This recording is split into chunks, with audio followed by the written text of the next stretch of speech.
Question d'assaut. Le podcast par et pour les assos.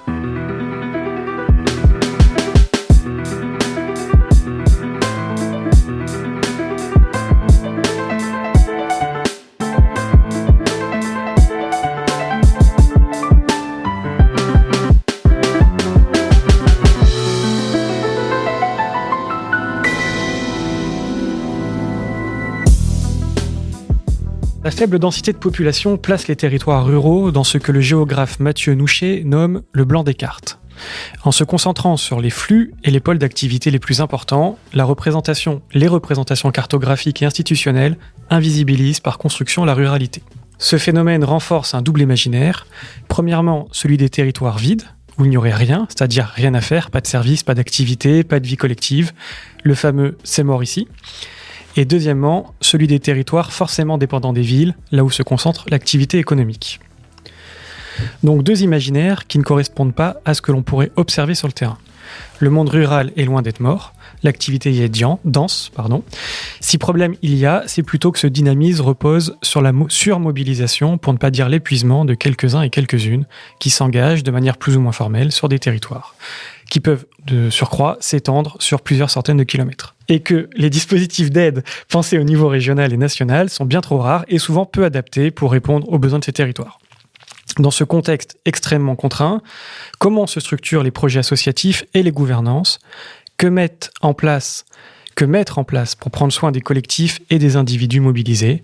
Et comment identifier les rapports de domination spécifiques qui traversent le secteur associatif rural ? Et enfin, que faire pour y répondre ? C'est avec ces questions épineuses que nous vous proposons d'ouvrir ce 30e épisode de Questions d'assaut, le podcast par et pour les assos. Pour aborder cette thématique, nous sommes à la boutique des idées de Pontarion, en Creuse, à l'initiative de Marie et Elsa, que nous avons rencontrées lors de l'enregistrement du précédent épisode, donc le premier de la saison, dans le cadre d'une formation sur les oppressions dans les gouvernances associatives. Bonjour Marie. Bonjour. Bonjour Elsa. Bonjour. Merci de nous accueillir dans le cadre de l'atelier que vous avez monté pour partager les réalités, les vécus d'organisations et de militantes qui animent et vivent dans des territoires ruraux. Pour animer ce podcast, j'ai d'ailleurs moi-même le plaisir d'accompagner Yaël. Bonjour Yaël. Salut Ludo. Et enfin, comme vous savez, cet épisode de Questions d'assaut est réalisé par Guillaume Desjardins de Synchrone TV sur une musique de Sound of Nowhere. Vous pouvez vous abonner, mais vous pouvez aussi vous abandonner à l'écoute de Questions d'assaut, mais aussi vous abonner à Questions d'assaut sur votre plateforme de podcast préférée, que ça soit Apple Music, Spotify, Deezer, Peertube. On a évidemment besoin de votre soutien sur les plateformes. Pensez, si vous aimez le podcast, à y mettre 5 étoiles, ça aide au référencement et à nous aider un peu face aux algos. Vous pouvez enfin toujours évidemment écouter ce podcast directement sur notre site web www.questions-asso.com.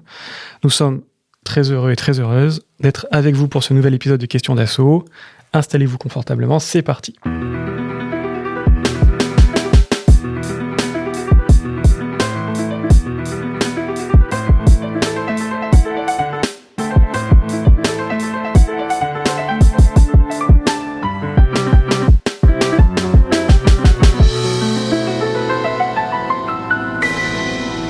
Et nous retrouvons Yaël pour l'édito. Merci Ludo. Décidément, en cette 4e saison, on bouscule toutes nos habitudes avec Questions d'assaut. Dans le précédent épisode, on n'avait pas reçu une association, mais on s'était infiltré, je ne sais pas s'il faut le dire comme ça, non, c'est pas un bon terme. On avait participé, un peu en douce, à un atelier, une formation d'ailleurs, on était arrivé en plein milieu, qui était organisée sur les oppressions dans le milieu associatif, dans les gouvernances d'ailleurs associatives, tu l'as dit Ludo, et on a testé un format collectif qui nous a semblé plutôt bon, mais on attend quand même vos retours. Mais voyez, avant même d'avoir les retours, on reproduit ce modèle collectif, puisqu'on est aujourd'hui encore dans un cadre d'atelier, et donc avec pas uniquement une seule association comme d'habitude, mais d'ailleurs, non, on va pas parler en structure aujourd'hui, donc c'est encore différent par rapport à la dernière fois, puisque là, on a plutôt des personnes individuelles qui vont raconter leur parcours et qui vont partir de leur vécu, justement pour essayer de tisser ou en tout cas d'interroger et d'interpeller cette question des spécificités du monde rural ou de qu'est-ce que la ruralité fait, comme tu l'as dit Ludo en intro, en fait au vécu associatif. Peut-être qu'il faut plutôt le traduire comme ça. Et d'ailleurs, j'ai trouvé ça intéressant parce que l'atelier que vous avez proposé s'appelle « Et comment ça va vous ?» Donc là, on est vraiment au niveau des individus, plus que des structures, même si, bien sûr, il n'y a pas de structure sans individus. Et peut-être pour préciser, là, donc tu l'as dit, Ludo, on est dans la Creuse, à la boutique des idées, mais c'est le premier temps d'une réflexion croisée avec l'Occitanie. Alors, il faudra peut-être questionner cette question des échelles, puisque je ne suis pas très forte en géographie, mais il me semble que c'est pas les mêmes échelles. On reviendra dessus, puisqu'il y a un département et une région. Et donc, peut-être, on va essayer en tout cas de là, donc on est dans la Creuse. Peut-être que si ça se passe bien, la prochaine fois, nous ferons aussi l'exercice en Occitanie pour pouvoir croiser les formes. En tout cas, on attend vos retours puisqu'on tâtonne sur la forme. Donc, au cours de l'épisode, vous entendrez Elsa et Marie qui ont monté ces échanges, mais aussi nos 3 participantes qui sont autour de la table et qui participent à l'atelier. Il semblerait que l'environnement soit un peu bruyant, donc on s'excuse par avance. Peut-être que vous entendrez des bruits de chips, mais on les a cachés, ou des bruits de câbles, mais on va quand même essayer d'y faire attention. Et avant de rentrer dans le cœur du sujet, on voulait peut-être au moins vous entendre, Marie et Elsa, pour revenir tout simplement sur pourquoi cet atelier et comment vous avez eu cette idée. Donc, on s'est rencontrés avec Marie pendant une formation qui s'appelait formation même laboratoire sur les questions d'oppression systémique organisée par Brûlante. Et on s'est rendu compte de manière assez spontanée avec Marie qu'on rencontrait sur les territoires sur lesquels on travaillait et sur lesquels on vivait des dynamiques qui étaient assez similaires sur la façon dont le monde associatif pouvait évoluer. On est parti de ce constat-là. Et on s'est dit que les 2 territoires sur lesquels on vivait pouvaient être eux aussi de super laboratoires pour essayer de faire un diagnostic et pour vraiment comprendre ces mécanismes. Et donc, effectivement, il y a 2 échelles différentes. Marie, je te laisserai parler peut-être de ton rapport à la Creuse. Et pour ce qui est de l'Occitanie, on va traiter plutôt de l'Ouest Occitanie, principalement de l'Ariège, parce que c'est là qu'on a des réseaux pour l'instant, mais aussi du Gers et de l'Aveyron et du Tarn. L'idée, c'est d'avoir un spectre assez large pour pouvoir étudier justement le plus de territoires possible et voir ce qui se répète sur ces territoires-là. Et ensuite, de pouvoir construire des outils et des parcours d'accompagnement du monde associatif. L'idée étant que, on va le voir aussi tout au long du podcast, mais qu'on le sait, le secteur associatif est en souffrance. Et l'idée, c'est du coup d'essayer d'aller un peu à la source de ce qui pourrait scléroser les assos et de se libérer un peu de ces névroses-là pour essayer d'avoir une action un peu plus impactante et en accord avec les besoins des territoires. Marie, je te laisse la parole.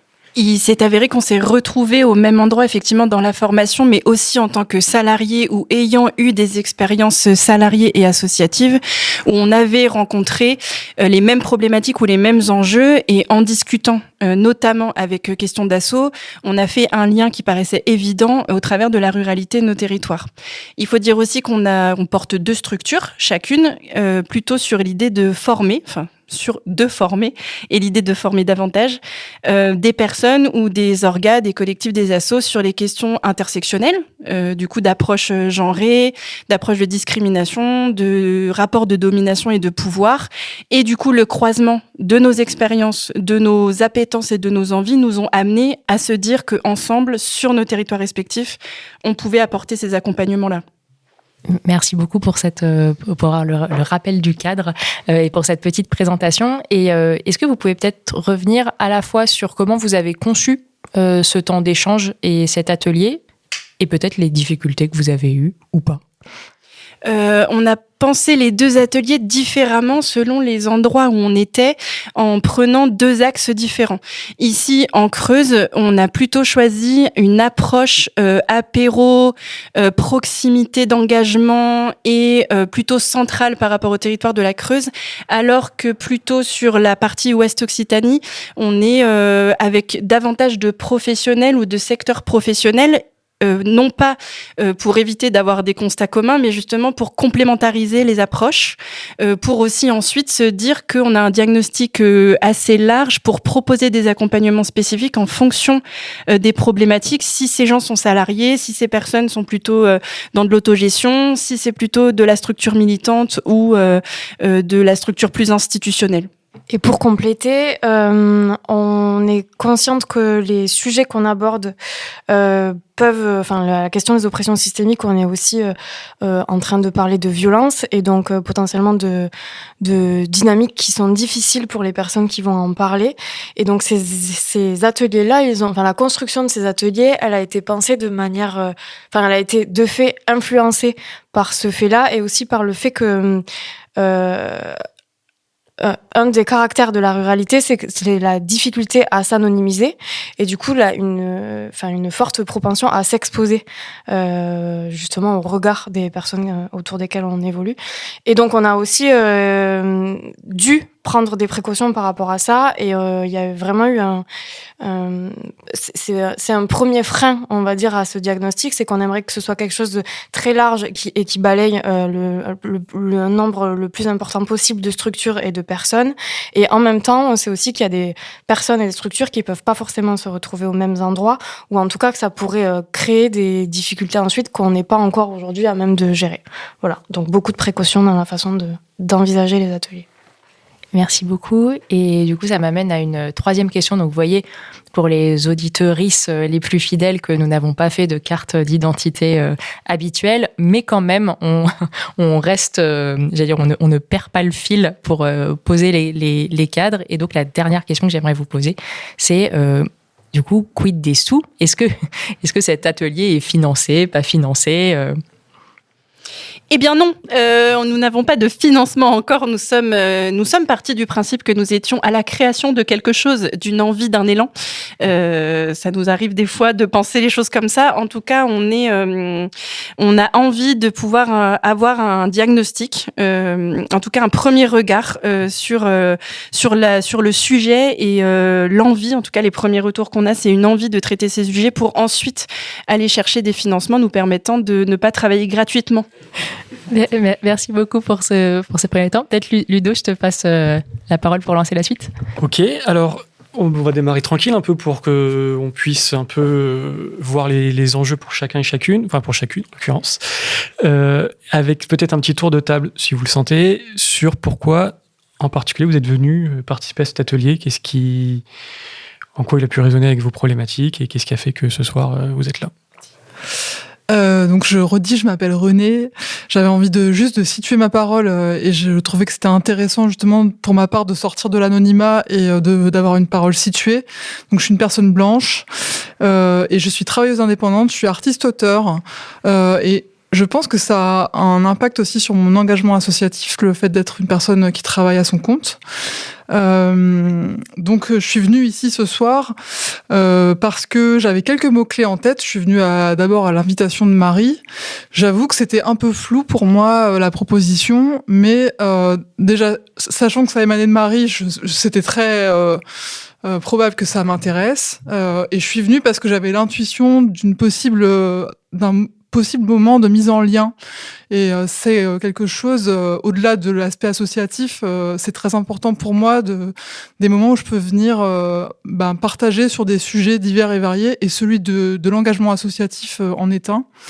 Et avec le mot clé accolé ruralité, ça me parlait beaucoup parce que moi, je suis installée en Creuse depuis bientôt, ça fait un peu plus de 3 ans et demi.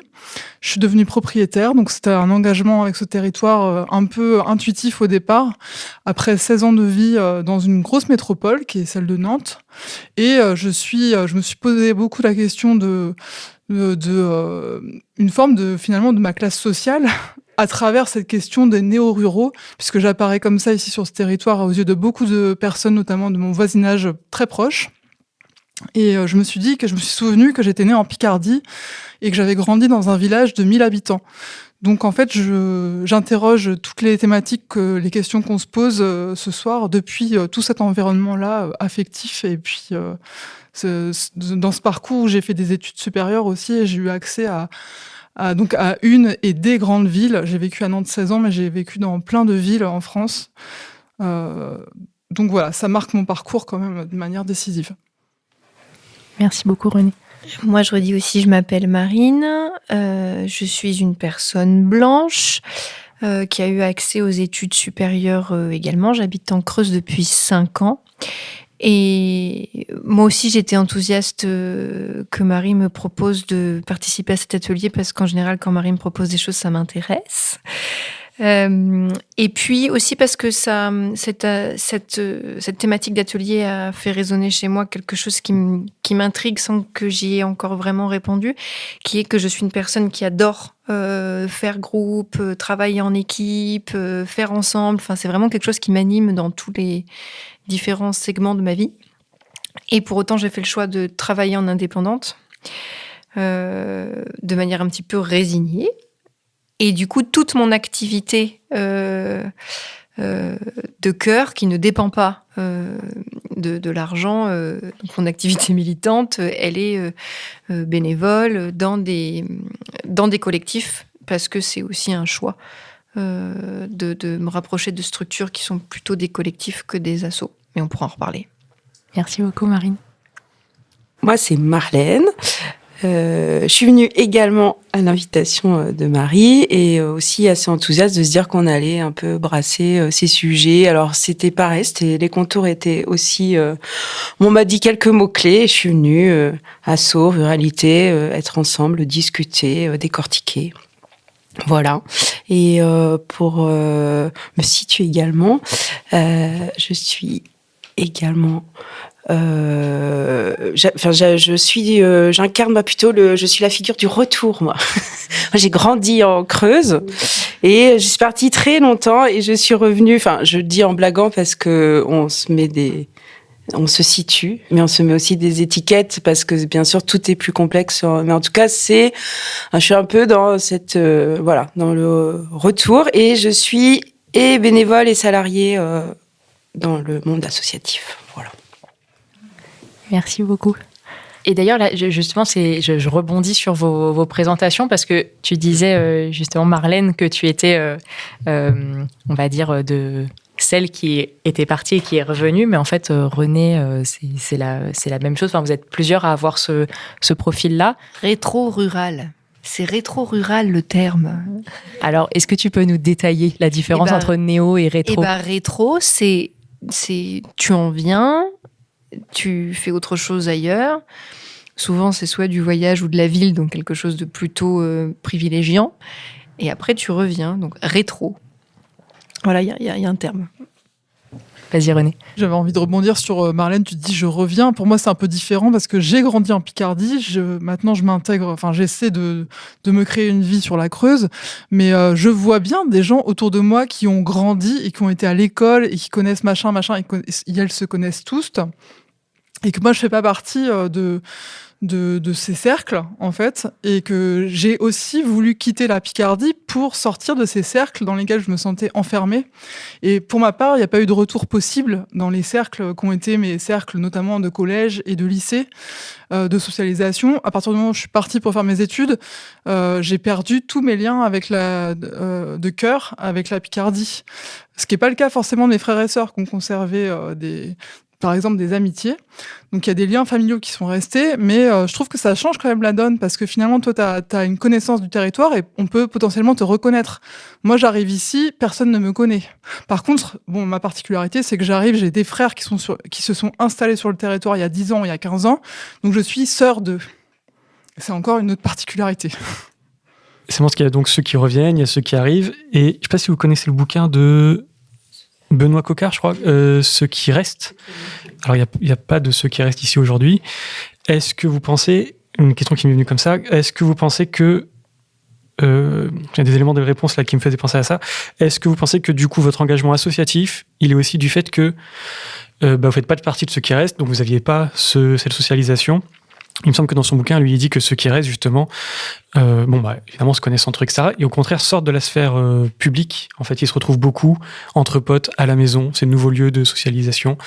Et donc, on a une pièce, peut-être, éventuellement, dédiée à ça, etc., pour que les potes viennent, etc. Donc, ils ne sont pas dans l'associatif. Et on retrouve plutôt des néo dans l'associatif. Est-ce que vous pensez qu'il y a ça? Est-ce qu'il y a de ceux qui restent dans vos assos? Non. Voilà. Il y a plein d'assauts possibles, et il y a plein de personnes, de ceux qui restent, de ceux et celles qui restent, ceux qui sont restés, qui font vivre des associations.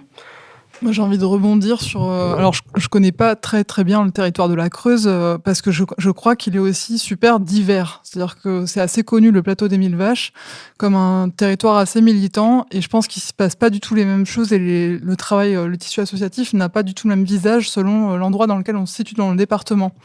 Moi, je suis dans le nord-ouest du département, donc c'est facile de prendre le train pour aller à Paris. Et on est sur plutôt... alors, je resitue ma parole, hein, je parle de ce que je perçois. Bien, je dois certainement avoir beaucoup d'angles morts par rapport à tout ça. Mais moi, je perçois autour de moi des agricultrices, des personnes qui travaillent dans le service à la personne. Et pour rebondir sur ce que tu disais, Ludo, tout à l'heure, des personnes qui sont restées et qui ont leur propre réseau de socialisation qui se fait soit, j'ai l'impression, vu de l'extérieur, dans des cercles qui se passent chez des particuliers ou bien sur des fêtes dédiées, ponctuelles, un peu plus ou moins traditionnelles ou avec des connotations un peu, voilà, je sais pas, je pense au loto, par exemple. On voit beaucoup d'affiches fleurir dans les périodes de loto, etc. En ce moment, en venant ici là, en voiture, il y avait la belote. Il y avait plein de panneaux de belote. Donc voilà, il y a des espaces de rassemblement dédiés, je pense, et qui sont... j'imagine fréquentés par des personnes qui vivent ici depuis longtemps. J'avais envie de parler spécifiquement du café associatif dans lequel je me suis investie dès que je suis arrivée sur le territoire tout de suite parce qu'en fait, il était aussi géographiquement... je pouvais y aller en vélo en 10 minutes. Aujourd'hui, en fait, on a un souci avec ce café, c'est que la mairie a pas souhaité renouveler le bail. Et en fait, nous, on est perçus comme des néo-ruraux. Et je pense qu'on répond à une demande qui concerne quasiment uniquement des néo, ce qu'on a décrit depuis tout à l'heure, comme des personnes qui reviennent sur le territoire, puisque c'est notre clientèle et nos adhérents. En fait, on était sur un modèle de bar associatif avec une licence 4, donc qui fait aussi café. Donc, c'est pas que des adhérents qui vont venir consommer, ça peut être aussi des personnes du voisinage. Donc en fait, on a des locaux, on va dire de longue date, qui sont venus consommer principalement de l'alcool, aussi qui sont venus participer à des soirées, etc. On a tenté ce mélange-là, et globalement, on a été assez mal perçus, notamment par la mairie. Et moi, je trouve que de mon point de vue, c'est très douloureux à vivre parce qu'il y a une fracture et qu'il y a une difficulté de dialogue dans les circonstances qu'on a vécues. Donc voilà, je pense qu'on peut tout à fait assumer le fait de proposer des choses pour des gens qui arrivent sur le territoire ou qui y reviennent. Après, de pas être compris par les personnes qui vivent là depuis longtemps, pour ma part, c'est douloureux à vivre.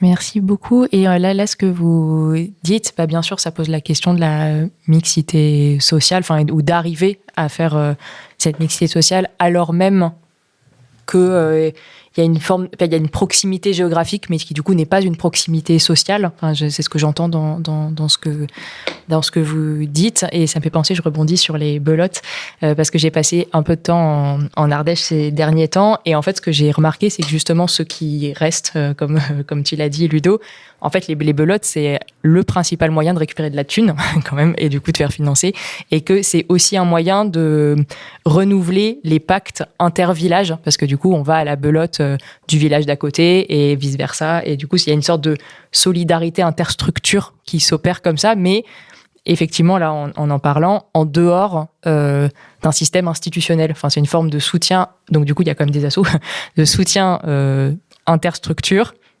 mais qui n'est pas formel au sens institutionnel. Je ne sais pas, est-ce que vous le voyez sur votre territoire et comment vous le vivez ? Mais j'ai envie de rebondir pour les personnes, ceux et celles qui sont restés.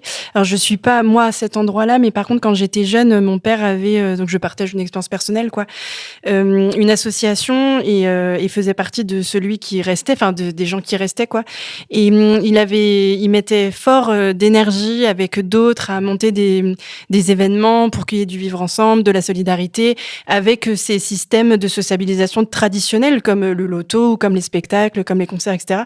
Et il y avait déjà des néo-ruraux qui venaient sur notre territoire, donc petit village de 1000 habitants, canton de 17 villages, vraiment tout petit dans le nord de la France, Et ces personnes-là, de notre côté, on les voyait mal. On avait un mauvais regard sur eux. Donc, je dis pas que je parle au nom de ceux qui restent, mais en tout cas, il y avait ce regard et je parle pas de nous forcément ici, parce que je suis passée de l'autre côté, pour ainsi dire, mais il y avait ce truc de on sait très bien faire vivre notre territoire. Et les propositions n'étaient pas les mêmes. C'était pas le même, en tout cas de cette expérience-là, le même type d'art, c'était pas le même type de musique, c'était pas la même façon de mettre en communication, par exemple. C'était pas, on n'avait pas les mêmes outils, je dirais. Et du coup, je pense qu'à l'époque, je le nommais pas comme ça, j'étais beaucoup trop jeune, mais il y avait des rapports de classe, en tout cas, ressentis. Et du coup, c'est vrai que déjà, à l'époque, donc il y a 30 ans, 20-30 ans, il y avait déjà ces problématiques de ceux qui reviennent, ceux qui arrivent et ceux qui restent. Et du coup, je pense que ça, c'est difficile à dépasser et que ça fait partie d'une géopolitique globale qui pourrait même nous dépasser. Par contre, à l'endroit de notre thématique, qui est celle des rapports de pouvoir au sein de nos associations, j'ai entendu, en tout cas où j'ai été témoin, de ces personnes néo-rurales qui venaient dans les instances associatives. Et là, c'était aussi assez joli à voir, des conflits qui pouvaient avoir lieu, et en même temps qu'on pouvait comprendre des deux côtés.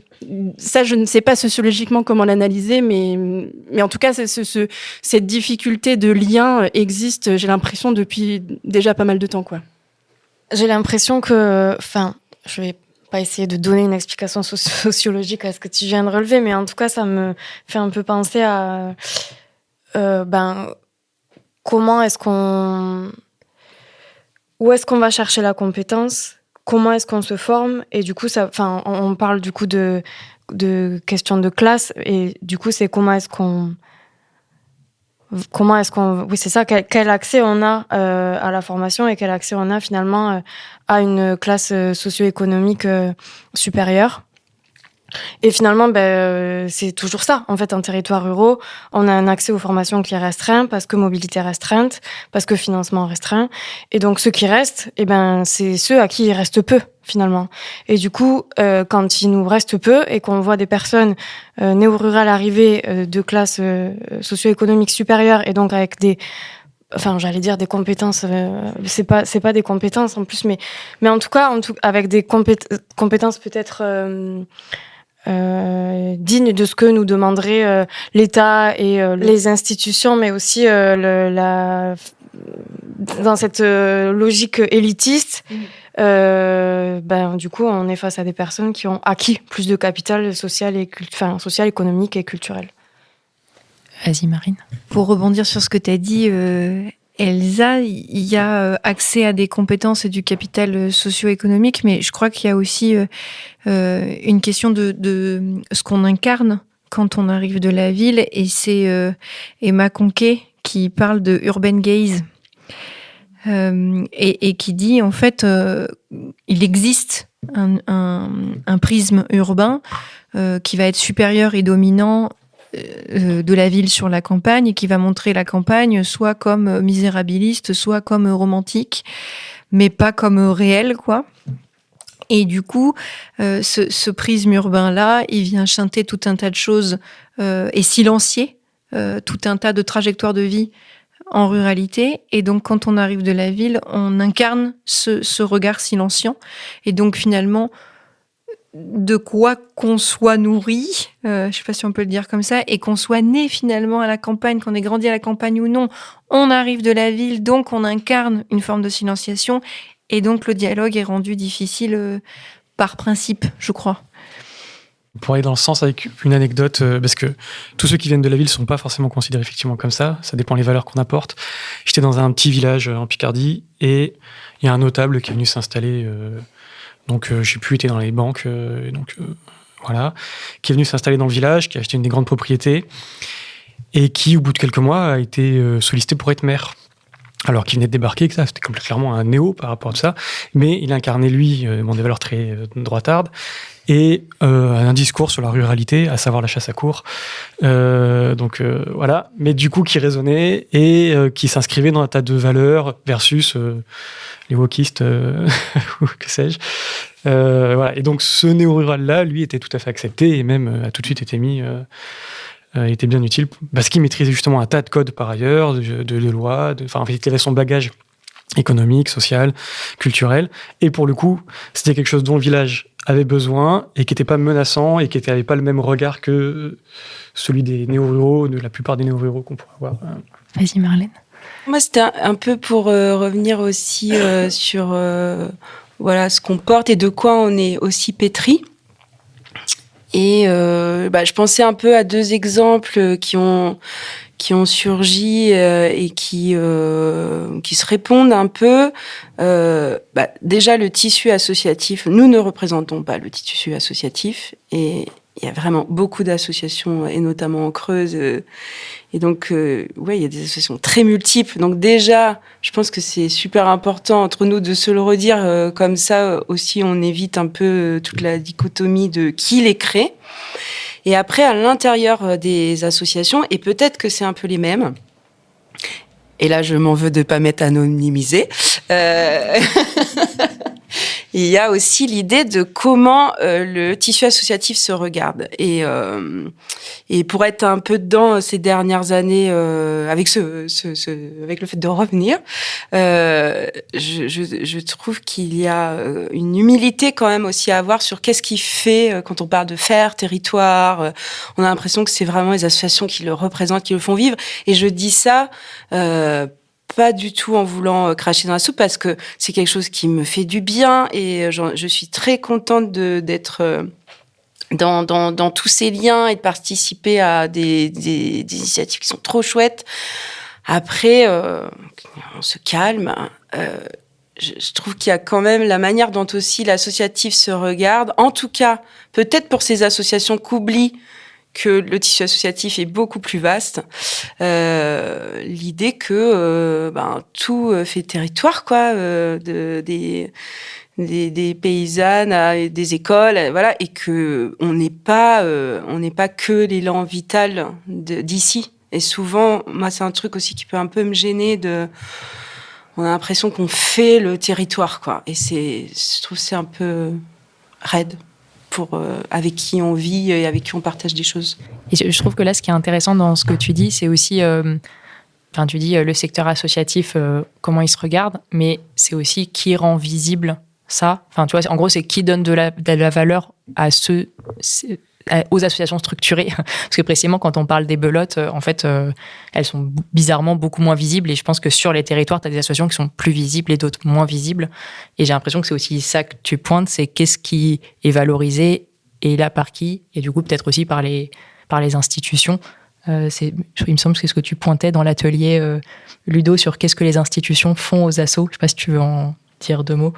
Ou Marine. Non, je voulais juste dire aussi de comment on a accès aux outils de la communication et de la médiatisation. Enfin, je vois par exemple là où on est à la création d'un collectif et à la vie d'un autre.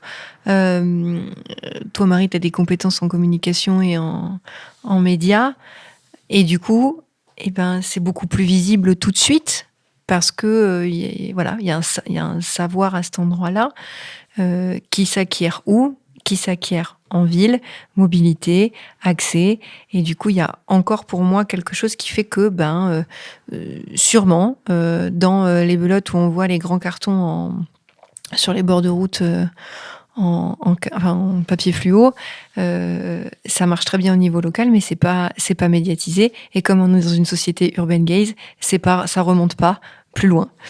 Il y a aussi, moi, ça me fait penser aussi à ce qui est socialement valorisé et à la question de la norme. Et du coup, ça me fait un pont entre comment sont structurées nos organisations. Et ça me fait penser aussi à ça, la question de la compétence et du savoir, où il s'acquiert, mais comment il est valorisé aussi à l'endroit des ruralités. Et je fais aussi le lien avec ce que tu disais, Marlène, c'est qu'il y a des associations qu'on voit parce que c'est aussi bien vu d'en parler et de les voir, et que à force de ces évaluations d'impact, on a des chiffres à donner ou alors des résultats concrets. Mais finalement, c'est peut-être pas celle où sans jugement de valeur, mais l'impact n'est pas le même, ou alors il peut y avoir plus d'impact à des endroits qu'on ne voit pas. Et ça me fait penser irrémédiablement à la structuration de nos assos, où on retrouve aussi la hiérarchie, on retrouve des modèles qu'on copie sans bien même se poser la question, ou qu'on repolitise pas, politiser dans le bon sens du terme, quoi. Et les rapports de pouvoir se retrouvent également là, c'est-à-dire entre les assos qu'on aime montrer, entre les assos où c'est ok de les médiatiser, ou avec le message qui va bien, le mot qui va bien, et on se retrouve même parfois bénévole à quand on appelle ça, les mots qui vont bien à dire, quoi, impact, évaluation, ah oui, on s'est vachement regardé pour faire le travail, enfin, alors que est-ce que c'est là le cœur de ce qu'on a envie de faire, quoi? Je rebondis aussi ce que tu disais, Marine, et ce que vous êtes en train de dire là sur les compétences. Ça me fait penser, en Ardèche, du coup, j'ai assisté à une réunion pour le FDVA, donc, que vous devez bien connaître, le Fonds pour le développement de la vie associative. Et c'était hyper intéressant, justement, de voir qui avait les codes dans la salle. Parce que pour le coup, la salle était pleine, hein, donc tout le monde était là. Et là, pour le coup, tu avais les clubs des anciens, les comités des là, et tout le monde était là. Et ce qui était intéressant, donc il y a la personne qui présente donc ce qui est finançable, pas finançable. Et donc à un moment, il y a un club des anciens qui dit « Ah, mais du coup, moi, je fais un repas avec le village d'à côté. Est-ce que c'est finançable ?» Et là, réponse tout de suite « Ah bah non, mais là, c'est pas finançable puisque c'est une action ponctuelle. » Et c'est intéressant parce que là, du coup, après, en fait, en débriefant, on dit « Ah, mais si, en fait, c'est finançable. Le seul truc, c'est comment tu vas le présenter. Donc en fait, ton action, si tu montres que ça mobilise... la vie locale et qu'en fait tu vas avoir plein de bénévoles du village d'à côté et nanana, bah en fait là c'est finançable. Et donc là j'ai l'impression qu'on touche le cœur de cette question de compétences, c'est que du coup tu vas avoir des personnes qui vont de fait être exclues de là en l'occurrence c'est de financement, mais plus globalement de la reconnaissance associative, parce qu'on va dire bah non, toi c'est ponctuel, c'est de l'événementiel, tu rentres pas dans le développement de la vie associative et de ce qui fait collectif dans la vie du village. C'est peut-être là où c'est intéressant. Je j'ai pas trop de regard pour autant sur d'autres secteurs ou sur d'autres territoires, mais ici, en tout cas en Creuse, il y a un travail de fond et assez intelligent de lien et de présence, alors que par les personnes en fait qui sont en charge de mettre en place, d'accompagner la vie associative ou de mettre en place ces financements-là, justement à ces endroits d'accompagnement de ces personnes. Et du coup, je trouve il reste encore des interstices. Alors, est-ce que c'est la ruralité? J'ai quand même l'impression. C'est pas forcément du lien interpersonnel, mais c'est du lien de peut-être une façon de vivre son métier individuel, mais en tout cas, il y a un lien de territoire qui me semble évident. Et du coup, ce lien-là, il est possible par la proximité et par le fait que, pour rebondir sur ce que tu disais, Yael, un dossier qui sur un territoire où il y a plus d'acteurs qui vont postuler sur les mêmes financements n'aurait juste pas été reçu. Là, il y a quand même un dialogue qui est rendu possible et du coup une certaine possible amélioration et du coup finalement cet acteur-là peut peut-être avoir accès à ce financement-là. Et dans les échanges de l'atelier, vous avez parlé de la dynamique guide asso sur le territoire. Je pense que Marie, tu référais notamment à ça dans la lien de proximité. Effectivement, du coup, les conseillers d'éducation populaire, on va le dire encore, avec tout le réseau, du coup, a mis en place tout un programme de formation en direction des bénévoles. Et voilà, ce qui permet, alors effectivement, il y aurait beaucoup de choses à dire, mais en tout cas, pour cet exemple que tu donnes, effectivement, il y a la possibilité de se rencontrer, d'échanger et de se dire, ah, mais qu'est-ce qui est important et qui on finance et comment on reconnaît aussi les bénévoles et on met un peu la professionnalisation aussi de côté pour donner des clés aux personnes qui font vivre leurs assos. Et avec des logiques de ce que vous disiez d'aller vers. Donc pas juste tu laisses les assos venir vers toi, mais d'aller gratter, justement, c'est des assos qui peuvent être un peu moins visibles, si j'ai bien compris. Enfin, visibles pour les institutions. Il se passe quelque chose quand même d'assez intéressant en Creuse, où avant chaque association pouvait présenter un dossier pour son association en FDVA 1 pour les bénévoles, de formation des bénévoles. Et l'idée a été, vu que l'enveloppe budgétaire se réduit à peau de chagrin, a été de dire on va plutôt regarder les besoins communs des bénévoles dans le monde associatif, plutôt que chaque asso dépose, et a proposé de créer un programme commun en direction des bénévoles, ce qui permet en fait, il y a vraiment toutes sortes de formations, c'est assez varié, ça va de l'administratif à VHSS, lutte contre les violences sexistes et sexuelles, des podcasts, enfin atelier podcast avec la radio locale. En tout cas, l'idée, c'est vraiment de proposer un programme de formation aux bénévoles et aussi, surtout de reconnaître que c'est trop chouette d'aller se former ensemble, quoi. Avec Elsa, on s'est justement questionné sur la question de la formation, parce que toutes les personnes ne se sentent pas OK d'aller en formation, ne veulent pas forcément se former, et du coup, nous, on arrive avec des sujets où pour certaines personnes, c'est vraiment très très lointain et pas du tout raccord avec leurs nécessités présentes. Ces nécessités aussi parfois sont guidées par les financements, par avoir des sous pour survivre, etc. On a quand même conscience que si on parle de gestion de conflits un petit peu, de plus en plus en tout cas, mais avec parcimonie, on ne va pas jusqu'à aller voir les enjeux de pouvoir et les oppressions au sein des gouvernances. Et que, on le sait maintenant, il y a une souffrance dans le milieu associatif il y a le contrat républicain qui oblige quand même à des contraintes considérables.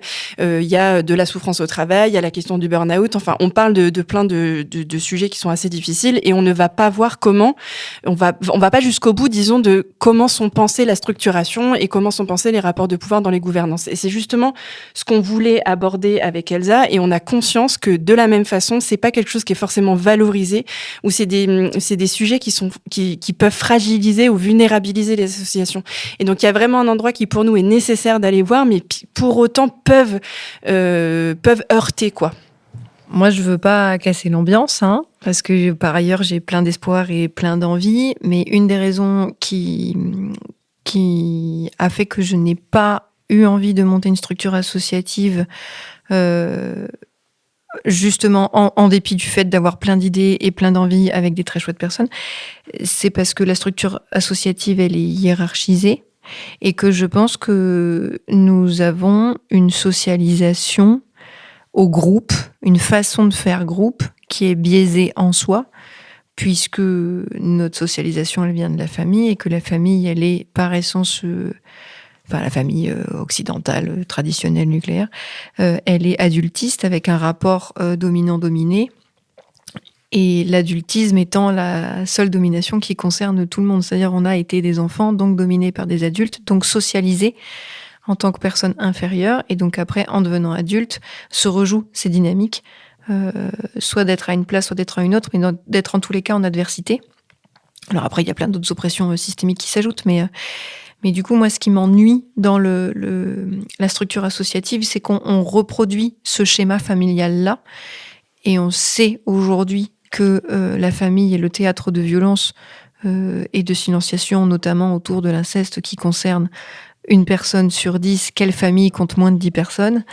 Donc voilà, moi, c'est des questions ouvertes. Et c'est pour ça que là, pour l'instant, je n'ai pas la réponse, mais que d'instinct, le collectif m'appelle plus. Du coup, Marine, mais ça marche aussi pour toutes les autres personnes autour de la table. Dans les collectifs, qu'est-ce que vous mettez en place aussi pour prévenir ? Parce que, j'allais dire, moi, j'ai d'autres expériences précisément de collectifs où il n'y a pas de structure et où on dit c'est organique. Et souvent, quand c'est organique, c'est un peu l'enfer parce que tu laisses faire et du coup, qui se retrouve à faire les choses. Et là, je donne juste peut-être un exemple, parce que c'était assez parlant. J'avais discuté avec un gars qui avait créé une épicerie autogérée, mais ce n'est pas Ludo. Il y en a d'autres. Et quand tu lui avais justement posé la question de « Ah, mais du coup, qui fait le ménage ?» Il était là, genre « Ah, personne décide, mais il y a toujours quelqu'un qui, à un moment, commence à s'y faire. » Et en fait, il savait même pas qui c'était. Donc, voilà. Je le pose là. Ça veut pas dire que le modèle associatif est mieux, mais du coup, est-ce que vous avez des billes pour penser à ça ? Au sein de l'association dont je parlais tout à l'heure, le café associatif, on a essayé de mettre en place à plusieurs reprises, sur plusieurs années, des chartes et des règlements. Et c'est pas... je pense que ça reste un échec. Après, il y a quelque chose qui se met en marche quand on commence à rédiger ces chartes et ces règlements, donc ça, c'est important. Pour le cas de cette structure-là, ça n'a pas abouti. Et en fait, on n'a pas tous et toutes, je crois, la même culture de l'engagement, et ça, c'est déjà difficile d'avoir une culture commune, en fait.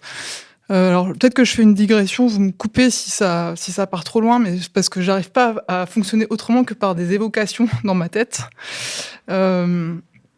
en fait, je me demandais ce que j'attendrais moi d'une association idéale. En fait, déjà, je crois que pour ma part, il y aura jamais de zone de confort, en fait.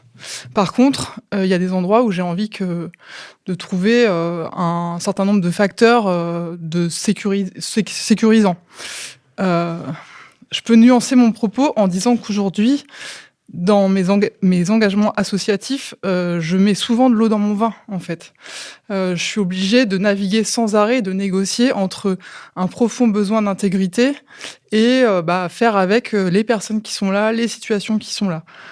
Donc ça, c'est toujours une navigation. Moi, j'ai vraiment pensé à cette image de la feuille de papier à cigarette qui est très fine, sur laquelle en tant qu'individu, j'arrive pas trop à penser plus systémique, mais j'ai l'impression que c'est quand même un démarrage de réflexion, en tout cas, sur le fait que, bien sûr, que je suis vraiment partisane du fait qu'il faut réfléchir collectivement, faire évoluer nos manières de vivre et de relationner, et les associations en sont un moyen. Ça, bien sûr, et en même temps, faut aussi louvoyer avec ce truc que c'est de cette instabilité que naissent aussi la créativité et cet inconfort qu'on ressent. Alors je dis pas que les oppressions c'est ça qui est notre petit moteur, non merci, c'est pas ça que je dis. Il n'empêche que ça m'interroge aussi et juste j'avais envie de citer ça parce qu'en venant j'écoutais un podcast qui s'appelle Faire et où on entend Marion Pilias qui parle de la création de la déferlante et c'est un très beau récit de création collective et elle dit qu'il y avait de la fluidité et alors ce mot-là il m'a vraiment fait du bien, c'était un petit pansement et j'ai réfléchi de mon côté à qu'est-ce que ça voulait dire la fluidité. Je me suis dit ça veut dire soin plus motivation. J'ai fait cette petite équation en me disant, en fait, quand on a de la motivation ou du sens commun collectif, ce qu'on a souvent dans une association, là, pour moi, ce qui manquerait aujourd'hui, le petit Lego qui manque, c'est le soin.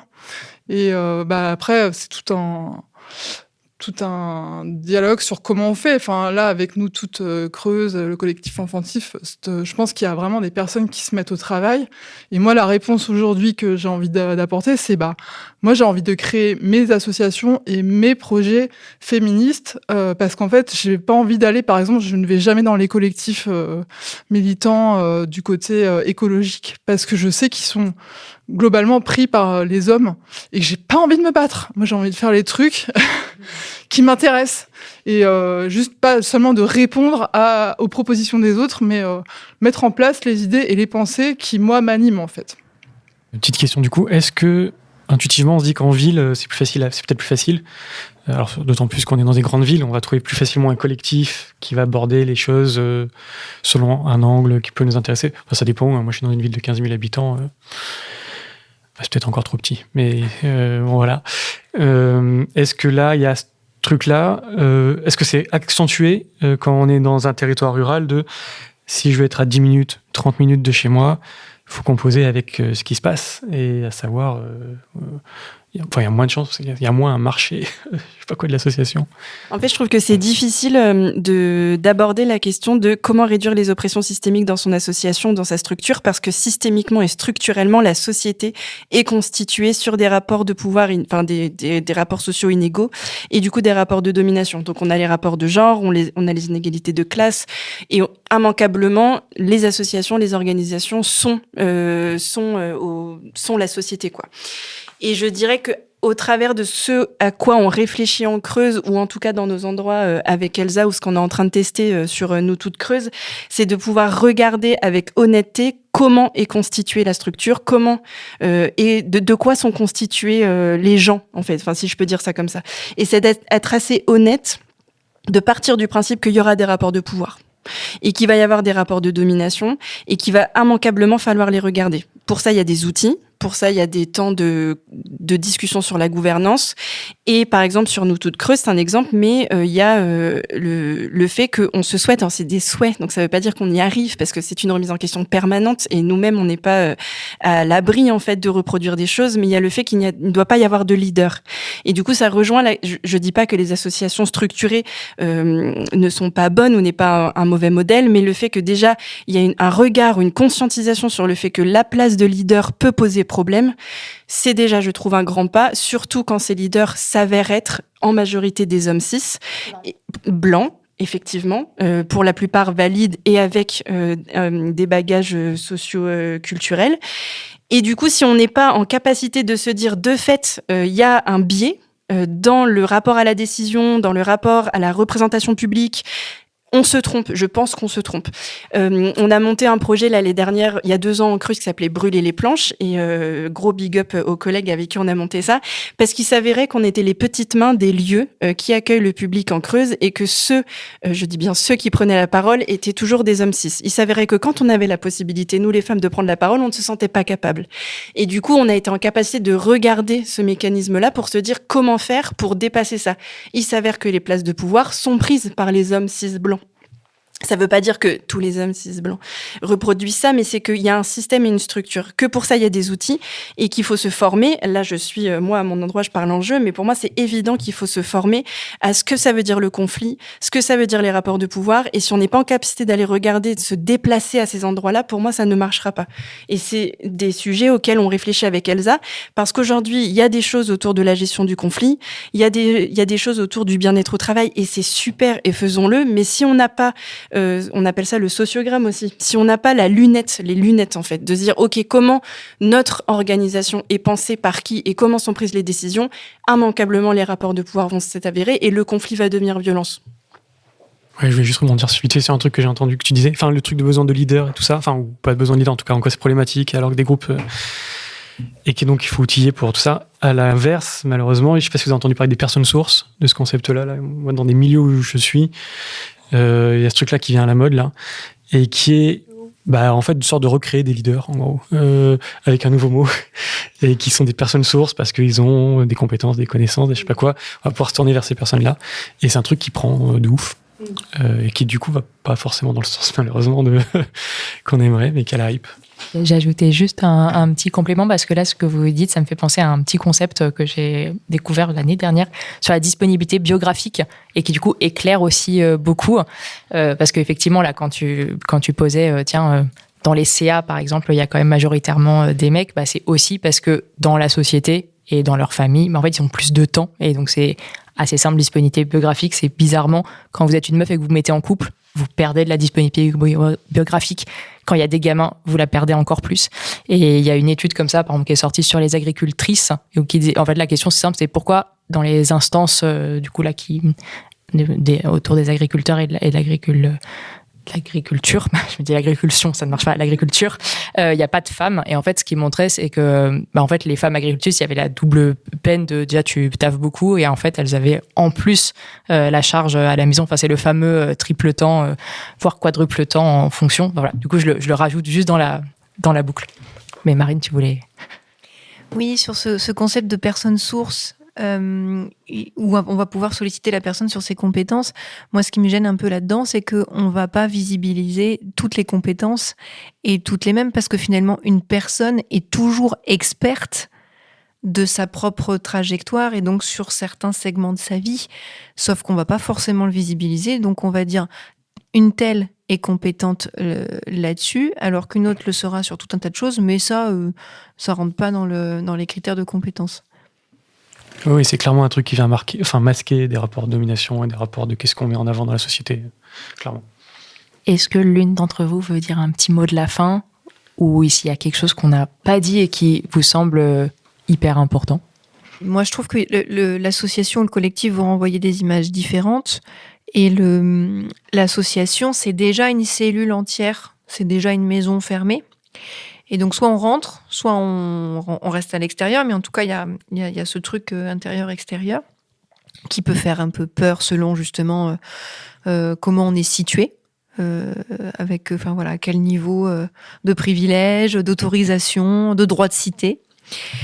Et donc, il y a un peu cette question du pas de porte franchi ou non, alors que le collectif qui se veut plus organique, en tout cas sans lieu fixe, sans structure mère, donc pour le meilleur et pour le pire, parce que du coup, il y a pas de vase clos, donc il y a moins cet effet huis clos, justement, où on ne sait pas ce qui se passe à l'intérieur et donc silencieux et potentiellement violent. Mais il n'y a pas non plus d'abri ou de lieu refuge. Et donc, dans les deux cas, ça questionne, je trouve. Marlène ? Moi, je voulais ajouter quelque chose sur les dynamiques en milieu rural et notamment sur la question de l'informel. Je crois que on en a beaucoup discuté depuis le début de l'atelier. En fait, cette question de l'informel en ruralité, elle a des super côtés et des côtés qui sont un peu plus négatifs. Et je vais commencer par le négatif pour sublimer tout ça.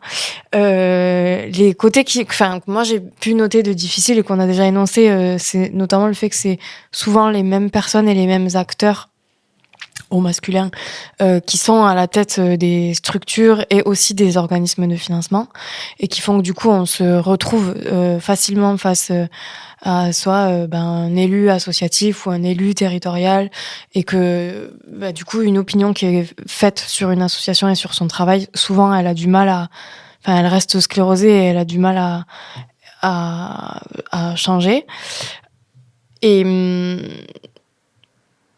Et par contre, ce que ça peut avoir aussi de positif, c'est que il y a quelque chose aussi qui est difficile à percevoir dans les dynamiques associatives, c'est qu'il y a beaucoup de choses qui se jouent dans cet espace d'informel, c'est-à-dire que les décisions vont pas forcément être prises à l'instant et à l'endroit où on les imagine, c'est-à-dire dans une instance, un CA, un bureau ou une réunion, mais vont être prises plutôt sur un temps d'apéro, d'un appel, et sur des endroits de proximité qu'on n'aurait pas forcément soupçonné.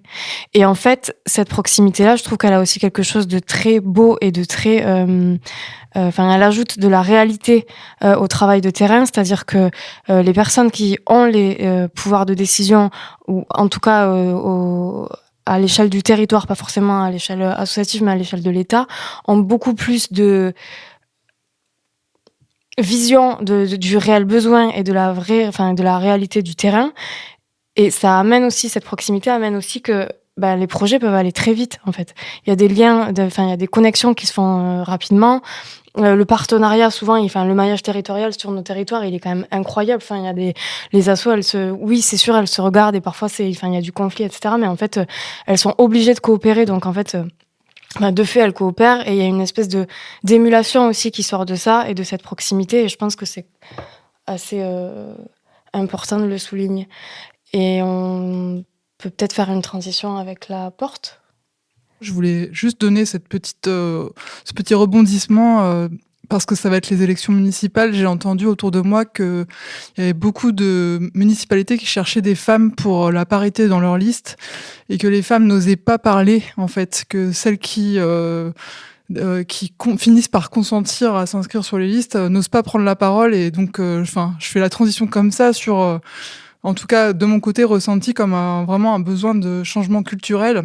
Je pense qu'aujourd'hui, on est sur vraiment des changements de paradigme et que ça avance à différentes vitesses. En tout cas, moi, je le ressens sur le milieu associatif. Et donc, l'exemple de la fête de la soupe, c'est donc organisé par l'association dont je parle depuis le début du podcast, qui est le Café Associatif, qui du coup change de village pour cette année, pour la deuxième édition cette année, où on est très bien accueilli par une autre mairie, mais avant notre arrivée sur les lieux, on est précédé par notre réputation, puisque en fait ça a fait le tour du canton, que ça s'est pas bien passé dans l'autre commune, et puis finalement on arrive à créer un lien parce qu'on se rencontre physiquement. D'ailleurs, je pense que, je fais une mini parenthèse, mais la question de la communication et de ce que le Covid aussi a fait à nos socialisations, c'est un vrai enjeu aussi, je pense, sur nos territoires aussi, sur la communication virtuelle, etc. Mais donc là, en fait, on est sur des rencontres de personne à personne, donc ça permet de désamorcer des choses. Et donc pour revenir à ce que je disais tout à l'heure, je me suis retrouvée dans un inconfort parce que d'un côté je portais en tant qu'organisatrice la fête de la soupe et d'un autre côté, dans mes espaces militants, associatifs, donc asso LGBT, asso féministe, etc., j'arrivais pas à faire la promotion de l'événement parce que, en fait, quelque part, je me suis investie, mais ça, c'est la réflexion après, c'est après avoir analysé mon inconfort, j'ai compris qu'en fait, je me sentais un peu comme responsable ou investie d'une mission qui était de garantir l'accueil de ces personnes, un accueil safe qui est devenu, en fait, vraiment, qui fait partie maintenant de la culture, on va dire, de toutes ces assos militantes dans lesquelles on essaie de désamorcer les oppressions. Et donc je le disais en rigolant tout à l'heure, ma petite victoire perso, ça a été de réussir à convaincre, à expliquer, à faire aussi un peu de pédagogie, mais je le dis sans condescendance, c'est-à-dire aussi moi juste simplement être capable d'expliquer pourquoi je voulais qu'on dégenre les toilettes et pourquoi c'était un acte important et symboliquement fort, et pas juste condamner un toilette, mais en fait faire en sorte qu'on n'ait pas à se poser la question de quelle porte on va prendre. C'était un geste significatif, et donc ça a été ma partie sur cette année. Aujourd'hui, dans les membres actifs organisatrices de la fête de la soupe, je suis la seule personne à porter ces idées, à essayer de les traduire en actes. Ça veut pas dire que les autres partagent pas les idées, mais en fait, il y a vraiment aussi, pour le coup, une différence culturelle, en fait. C'est-à-dire que moi, ça fait quelques années maintenant que je suis acculturée à ça, et que j'arrive avec un autre des interlocuteuristes qui sont intéressés, curieuses, mais pour qui c'est même pas forcément la priorité de mettre ça en acte. Et donc c'est aussi pour ça que tout à l'heure je parlais de mettre de l'eau dans mon vin, de comment j'arrive à négocier. Et pour moi ça retombe sur aussi les propos je pense à Virginie Despentes. En fait, à un moment donné, il y a des jours où on est en forme pour faire de la pédagogie, il y a des jours où on est en forme pour répondre à une agression, il y a des jours où on n'y arrive pas. Et en fait, essayer d'être aussi OK avec ça. Enfin, c'est pour ça que je parlais tout à l'heure aussi d'être dans une perpétuelle négociation, re-questionnement. C'est comme ça que moi, en tout cas, je tire mon épingle du jeu. Merci beaucoup. Est-ce que tu veux un dernier mot de la fin, Marie ? Ça me fait penser au fait qu'on est quand même nombreux et nombreuses dans le milieu associatif, ou en tout cas dans le milieu de l'engagement, qu'importe l'asso ou la structure ou quoi, et qu'on fait face à un certain nombre d'enjeux sociaux et sociétals, et que je nous trouve quand même sacrément courageux et courageuses de ne rien lâcher et de vouloir faire notre part, et qu'on n'est pas toujours aidé, et particulièrement pas en ce moment au regard du contexte politique, et que je nous souhaite quand même le meilleur malgré tout ça, quoi. Et de abolir les oppressions dans nos regards. Merci à toutes les 5 pour ces échanges, et puis à Marie et Elsa d'avoir organisé la soirée. Merci aux auditeurs et aux auditrices de nous avoir écoutés. Nous espérons que cet épisode vous aura été utile et que vous aurez pris plaisir à l'écouter. Si notre discussion a pu faire écho à des situations que vous avez pu vivre, nous vous invitons chaleureusement à nous le dire en nous envoyant vos témoignages par mail à l'adresse hello@question-asso.com que vous trouverez dans la description de cet épisode. Et pour rappel traditionnel, vous pouvez nous suivre sur vos plateformes de podcast préférées, comme nous l'avions dit, Spotify, Deezer, Apple Music, Peertube, et vous pouvez nous lâcher les petites 5 étoiles. Ça fera plaisir. Vous pouvez également vous abonner à votre newsletter pour ne manquer aucun épisode. Cet épisode a été réalisé avec le soutien de la Maïf. Aujourd'hui, c'est Guillaume Desjardins de 50 TV qui était à la réalisation. La jolie musique que vous allez maintenant entendre est l'œuvre de Sound of Nowhere. Merci de nous avoir écoutés et rendez-vous bientôt pour un nouvel épisode de Questions d'Asso.